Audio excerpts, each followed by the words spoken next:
नमस्कार, मैं अमित कश्यप और आप देख रहे हैं हंगामा टाइम्स। तमाम उत्तर प्रदेश की बड़ी खबरों को देखने के लिए अब वन स्टॉप हंगामा टाइम्स को सब्सक्राइब करें, बेल आइकन दबा लें ताकि सबसे पहले ताज़ा अपडेट पहुंचे आपके पास। लड़ने जा रही हैं दोबारा, क्या सोच करके आप मैदान में उतरी हैं? कौन से ऐसे मुद्दे हैं जो बलहा में अधूरे रह गए जिसको पूरा करने का इरादा है? पहली बात तो आपको बता दूं कि मैं उपचुनाव जीती थी। उपचुनाव के बाद ही कोरोना आ गया था। उसके बाद भी मैं निरंतर क्षेत्र में बनी रही और मैंने विकास किया। हमारे भारतीय जनता पार्टी ने महिलाओं को सम्मान दिया, बेटियों को सम्मान दिया, बुजुर्गों को सम्मान दिया, बच्चों को सम्मान दिया। नौकरियां हमारे टाइम में नौकरियां भी बहुत आई और बहुत ऐसे थे कि सोच हमारी ईमानदार है, काम हमारा दमदार है। आगे भी क्योंकि 70 सालों से विकास हुआ ही नहीं था। अब हमारी 2017 में जब यूपी में सरकार आई 24 साल के बाद, उसके बाद आप निरंतर देख रहे हैं कि विकास के क्षेत्र में हम आगे जा रहे हैं। उत्तर प्रदेश उत्तम प्रदेश बन गया। इससे पहले अगर कोई यूपी के बाहर जाता था तो उससे पूछा जाता था कि आप कहाँ से आए हो, तो यूपी वाले भैया कह के बुलाया जाता था। गुंडों का, दंगों का प्रदेश कहा जाता था। लेकिन जब से उत्तर प्रदेश में भाजपा की सरकार बनी और तब से ये उत्तम प्रदेश बना। अभी हाल ही में मैं नवरात्रों में राजस्थान दर्शन करने गई थी। जब वहाँ के लोगों ने सुना कि मैं भारतीय जनता पार्टी की विधानसभा की एक सदस्य हूँ, उन्होंने मेरी रैली निकालने के लिए अनुरोध किया। लेकिन मैंने कहा नहीं, अभी रैली मत निकालिएगा, अगली बार जब हम सरकार बना के आएंगे फिर दर्शन करने आएंगे। ये दूसरे स्टेटों में हमारी इतनी बाहुलता है, इतना लोग हम लोगों को पसंद करते हैं, हमारे योगी जी को पसंद करते हैं, हमारे मोदी जी को पसंद करते हैं, भारतीय जनता पार्टी की सरकार को पसंद करते हैं। सरोज जी, लगातार आप लोग बात करते हैं कि 70 सालों से काम नहीं हुआ, 70 सालों से काम नहीं। आप लोग ये भूल जाते हैं क्या कि 70 सालों में भाजपा की भी सरकारें रही हैं?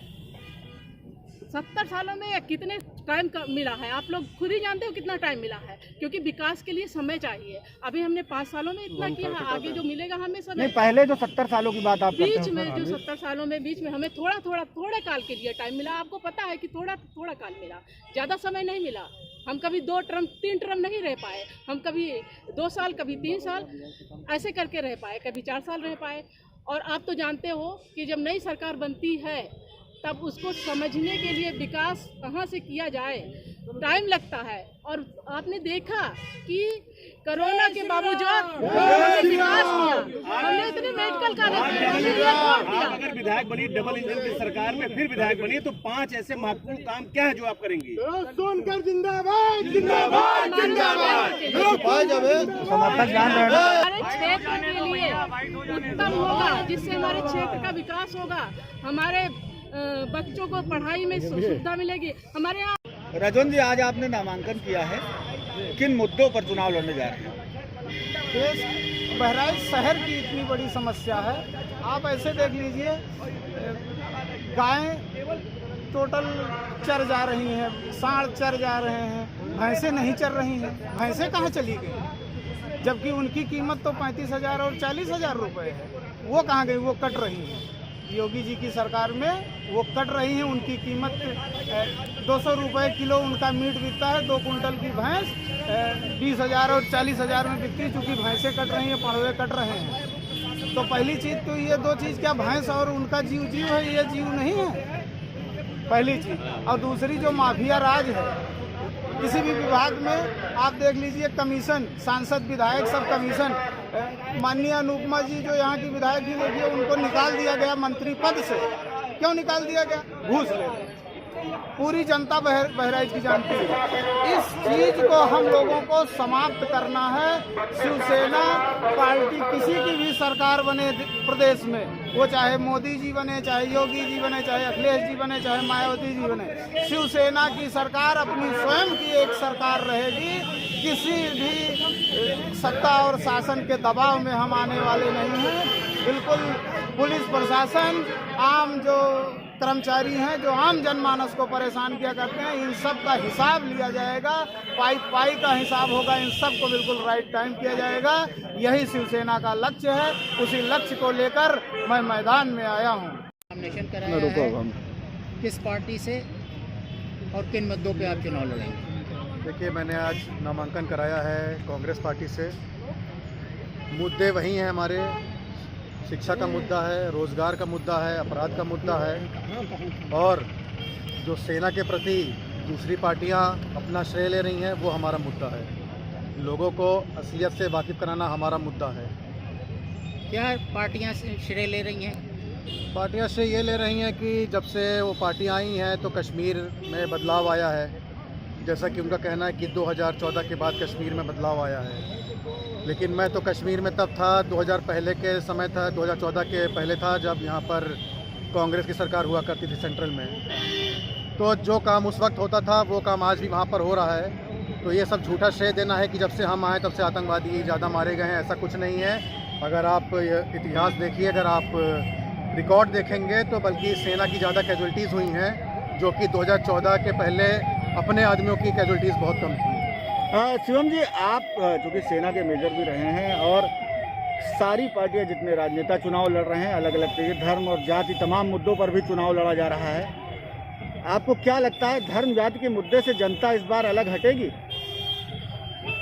देखिए, जनता को हटना पड़ेगा, वरना जो हम लोगों ने अभी तक सहा है, सारी सरकारी संपत्ति सभी का निजीकरण कर दिया गया है। प्लस अभी ऐसे आपने बोला कि जाति समीकरण, देखिए हमारी पार्टी आज़ादी के बाद से थी, हमने कभी जात और धर्म पे राजनीति नहीं करी है, वरना हम कभी कर सकते हैं। आप पाकिस्तान का उदाहरण ले लीजिए, आप सीरिया का उदाहरण ले लीजिए, कोई भी देश एक जात या एक धर्म पे राजनीति नहीं कर सकता है। यहाँ पे हिंदू मुस्लिम भी रहते हैं, ठाकुर क्षत्रिय ब्राह्मण सारे यहाँ पर हैं, सारी जातियाँ यहाँ पर हैं। तो हमारे लिए सब पिछड़ा भी हमारे लिए वही है, अनुसूचित जाति भी हमारे लिए समान है। तो हम लोग इससे ऊपर उठ के चुनाव लड़ रहे हैं, हम देश के हित के लिए चुनाव लड़ रहे हैं। धन्यवाद। Thank you. बेरोजगारी शहर में बहुत है। मैं मजदूरों के बीच में रहा हूँ, मैंने देखा है कि बेरोजगारी कितनी है। सबसे मेरा बड़ा मुद्दा बेरोजगारी है, सबसे बड़ा मुद्दा मेरा बहराइच की बेरोजगारी है। जैसा कि 5 साल के विधायिका रहे अनुपमा जायसवाल जी, उनका लोगों ने नौवा गढ़ई के लोगों ने उनका बहिष्कार कर दिया। आप अगर बहराइच विधानसभा की कमान अगर आप हाथों में आती है तो आप उस पर मैं वादा तो सब लोग कर गए, मैं करके उस काम को दिखाऊंगा। वादा तो बहुतों ने किया है।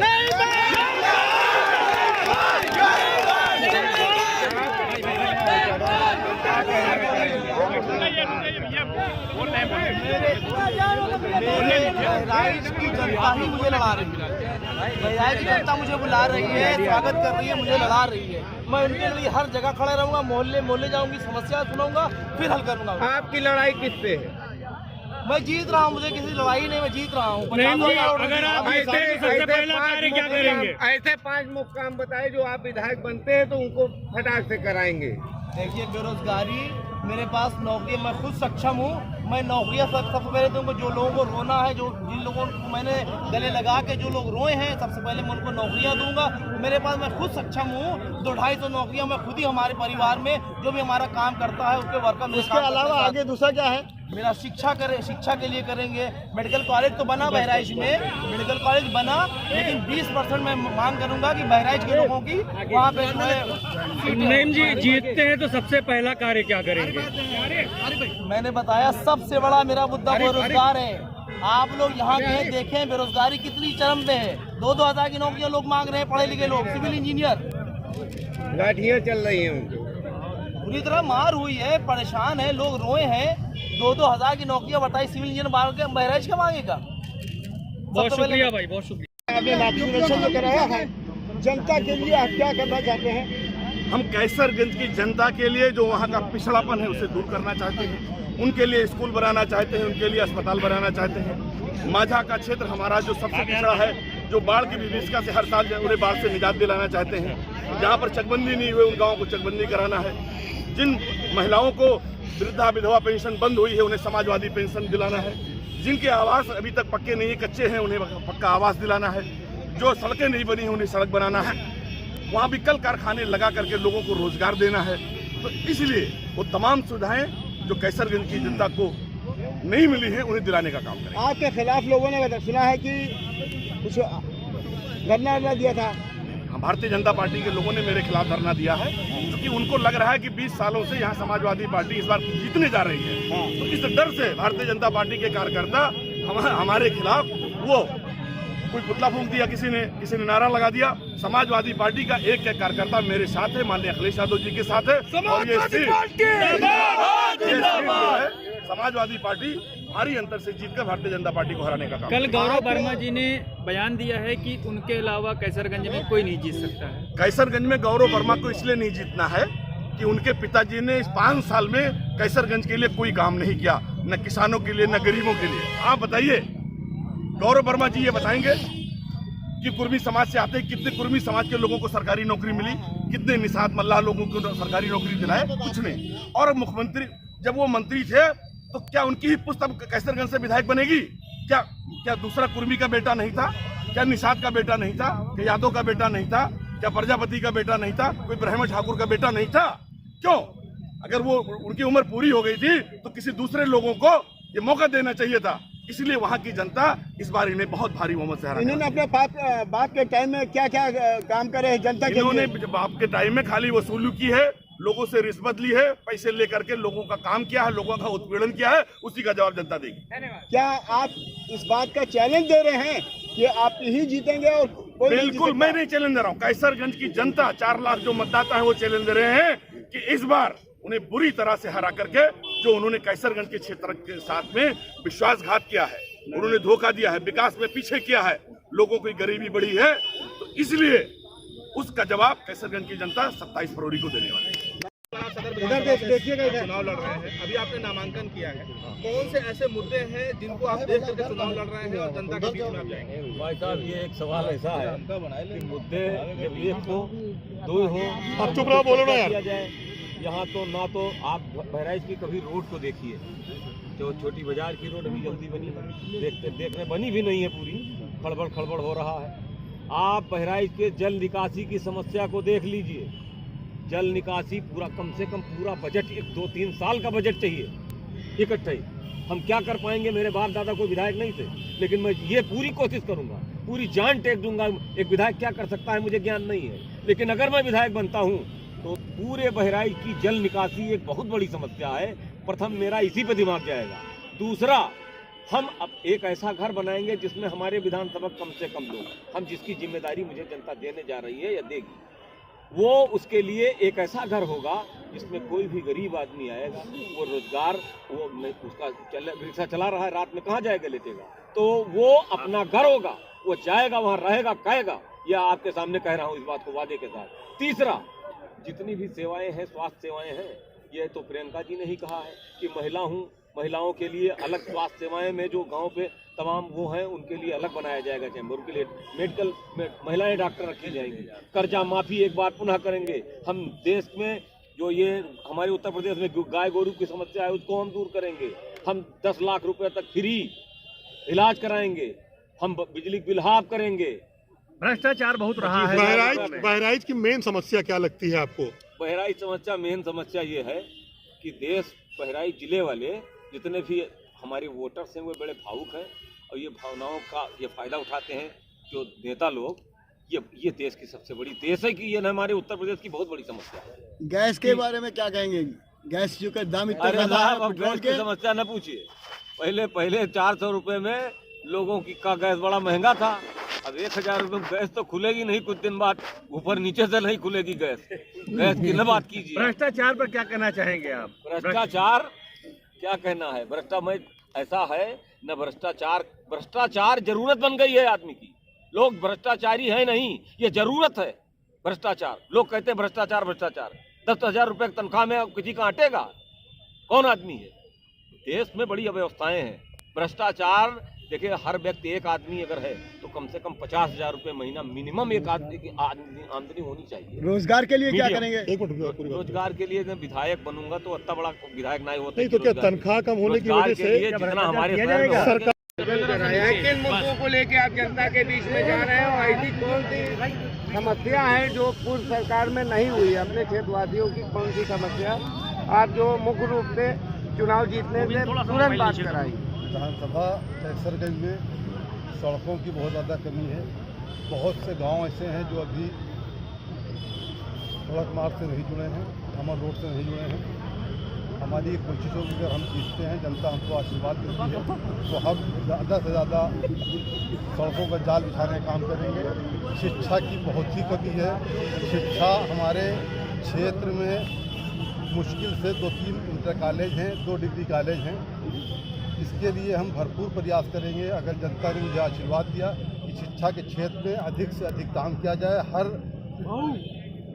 हर यह पंचायत में 1 इंटर कॉलेज और ब्लॉक में 2 डिग्री कॉलेज जरूर बनाए जाएंगे। मेरा पूरा प्रयास है।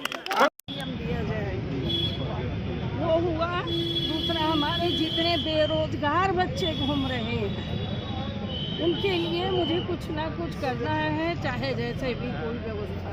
जो नौकरी मांगते हैं उनको तो लाठियाँ पड़ रही, बताइए कैसे हो गई? लाठियाँ पड़ रही हैं क्योंकि हम बेटा किनारे जबरदस्ती की ये लाठियाँ पड़ रही हैं। अगर उन बच्चों का दर्द जाना जाए कि जवान होके और माँ बाप से वो पैसा मांग रहे हैं, तो उन माँ बाप के ऊपर क्या बीत रही है, उन नौजवान बच्चों के ऊपर क्या बीत रही है पैसा मांगने के लिए और उनको हाथ फैलाने के लिए। महंगाई मुद्दा नहीं है। महंगाई मुद्दा तो सबसे जबरदस्त है। वो तो मेरा क्या, सारी महिलाओं का किचन का बजट इतना गड़बड़ हुआ कि हर टाइम खाना बनाने से पहले महिलाएं घर में लड़ाई करती हैं। उसके बाद मुख्य प्रतिद्वंदी के रूप में किसको देख रही हैं आप अपने सामने? फिलहाल अभी तक जो थे, आपकी लड़ाई किससे है? हमारी लड़ाई सिर्फ बीजेपी से है, बाकी और हमें कोई डर नहीं है। धन्यवाद। दिया जाएगा वो हुआ। दूसरा, हमारे जितने बेरोजगार बच्चे घूम रहे हैं उनके लिए मुझे कुछ ना कुछ करना है, चाहे जैसे भी कोई व्यवस्था। जो नौकरी मांगते हैं उनको तो लाठियाँ पड़ रही, बताइए कैसे हो गई? लाठियाँ पड़ रही हैं क्योंकि हम बेटा किनारे जबरदस्ती की ये लाठियाँ पड़ रही हैं। अगर उन बच्चों का दर्द जाना जाए कि जवान होके और माँ बाप से वो पैसा मांग रहे हैं, तो उन माँ बाप के ऊपर क्या बीत रही है, उन नौजवान बच्चों के ऊपर क्या बीत रही है पैसा मांगने के लिए और उनको हाथ फैलाने के लिए। महंगाई मुद्दा नहीं है। महंगाई मुद्दा तो सबसे जबरदस्त है। वो तो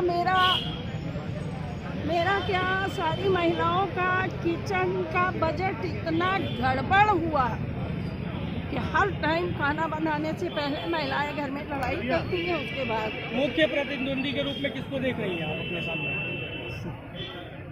फिलहाल अभी तक जो थे, आपकी लड़ाई किससे है? हमारी लड़ाई सिर्फ बीजेपी से है, बाकी और हमें कोई डर नहीं है। धन्यवाद। मटेरा विधानसभा से नामांकन किया है, कौन से ऐसे मुद्दे हैं जिनको लेकर के आप जनता विधायक जी देखिएगा सामने की तरफ, सामने आप देखिएगा। और सबसे बड़ी बात यह है कि क्या आपको लगता है कि इस बार किस तरीके से कितने मार्जिन से आप वहाँ चुनाव जीतेंगे? हम विकास का मुद्दा लेकर जा रहे हैं और हमारा ख्याल है 50,000 से ऊपर मतों से हम जीतेंगे। कौन से ऐसे मुद्दे हैं जो जमीनी मुद्दे हैं, जो जनता को जरूरत वाले मुद्दे हैं? वहाँ पर सड़कें नहीं है, रोड नहीं है, बिल्कुल नहीं। आप लोग भी चुनाव में दौरा करेंगे तो आप देखिएगा मेन रोड के अलावा अंदर कहीं रास्ते नहीं। विधायक बने तो क्या संकल्प पूरा करेंगे उस क्षेत्र में आप? विकास करेंगे, रोड बनाएंगे, जनता की सारी इच्छाओं को पूरा करेंगे। स्वास्थ्य और शिक्षा पर क्या कहना है आपका उस इलाके में? स्वास्थ्य शिक्षा अच्छा है, इसको और बेहतर करेंगे। क्या सबसे बड़ी प्राथमिकता होगी आपकी चुनाव जीतने के बाद मटेरा विधानसभा क्षेत्र के लिए? सड़कें बनाना। केवल सड़कें? 5 ऐसे काम बताइए, 5 ऐसे काम बताइए जो विधायक बनने के बाद आप पूरा करेंगे। सड़कें बनाएंगे बेहतर, स्वास्थ्य पर विशेष ध्यान देंगे, शिक्षा पर ध्यान देंगे, हर छोटी मोटी जितनी भी ज़रूरतें जनता को होंगी कोशिश करेंगे वो 100% हम पूरी करें और उनके बीच बने रहेंगे। 5 साल हम बने भी रहे। पिछली बार भी कम मार्जिन से आपका चुनाव पीछे रह गया था, इस बार आपकी लड़ाई किस प्रत्याशी से होगी? अभी कोई प्रत्याशी आ ही नहीं रहा है। अभी तो एक आया, फिर वो चला गया, फिर दूसरा आया, फिर टिकट फेंक आया। तो अभी जब तक कोई प्रत्याशी डिक्लेयर ना हो तो क्या कहा जाए? अभी तो मैदान छोड़ के भाग रहे हैं सब लोग। पिछली बार अंतरकला की वजह से ही चुनाव आप हारे थे, इस बार कोई अंतरकला नहीं, पूरी पार्टी एक है और हम लोग बहुत दमखम से लड़ रहे हैं। सारा संगठन एक है, सब कुछ एक है और भारी मतों से जीता जाएगा। और इसी के डर से विरोधी पार्टी हिम्मत नहीं कर रहे हैं कौन लड़ाई करें। कराया है और आदरणीय नरेंद्र मोदी और आदरणीय मुख्यमंत्री आदित्यनाथ योगी जी की जो योजनाएं हैं आम जनता तक वो योजनाएं पहुंची है, आम जनता को लाभ मिला है। इन सब चीजों को मैं लेकर जनता के बीच जाऊंगा। आपको क्या लगता है ऐसे कौन से काम अधूरे हैं जो दोबारा आपको विधायक जनता बनाती है तो उसको पूरा करेंगे? काम जैसे सड़कें तो हमारे यहाँ लगभग प्रमुख सड़कें बन गई हैं, जो गांव की सड़कें थोड़ी बहुत बाकी रह गई हैं उन सड़कों का काम कराना है। और इसी के साथ ही बयागपुर में एक तालाब बघैल है, बहुत बड़ा करीब 400 हेक्टेयर का है, उसका सौंदर्यीकरण कराना है। अपने क्षेत्र बयागपुर विधानसभा क्षेत्र में एक व्यावसायिक विद्यालय ITI और पॉलिटेक्निक विद्यालय खुलवाए जाने की हमारी योजना है।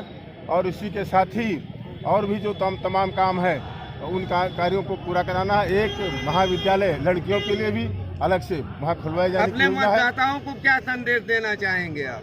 हम अपने मतदाताओं से ये संदेश देना चाहेंगे कि 5 सालों में मैंने जो विकास कार्य किया है और पिछले 10 सालों में जो सपा और बसपा की सरकार थी उसका 1/10 काम उनकी सरकारों में नहीं हुआ था, उससे 10 गुना अधिक भारतीय जनता पार्टी की सरकार के समय में विकास कार्य हुआ है और आम जनता को सरकार की जन कल्याण योजनाओं का लाभ मिला है।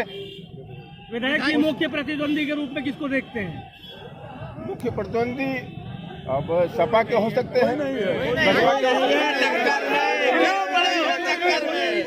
नौजवान लोगों ने जो नौकरियां चाहा है उसके लिए उनके ऊपर डंडे जो पड़े हैं उसके बारे में आप क्या कहना चाहते हैं? देखिए, हम अपने विधानसभा की बात कर रहे हैं। हमारे विधानसभा में रोजगारों को बहुत रोजगार। विधायक जी जीतते हैं तो प्रथम कार्य क्या होगा आपका? प्रथम कार्य हमारा के लिए जी मोबाइल नेटवर्क, जैसे टावर्स नहीं है तो मोबाइल नेटवर्क और बाकी जो सड़कें हमारी शेष रह गई हैं उन सड़कों को पूरा आवागमन के साधन को। महंगाई के ऊपर आप क्या कहना चाहते हैं? महंगाई कहीं नहीं बढ़ी है, महंगाई क्यों नहीं बढ़ी? आमदनी बढ़ी है। 6,000 रुपए किसानों को किसान सम्मान निधि के नाम पर दिया जा रहा है। 18 घंटे बिजली मिल रही है। हमारी सरकार की योजना है कि 24 घंटे। महंगाई पे क्या कहेंगे? धन्यवाद। पार्टी का प्रत्याशी बना है नानपारा से। नानपारा क्षेत्र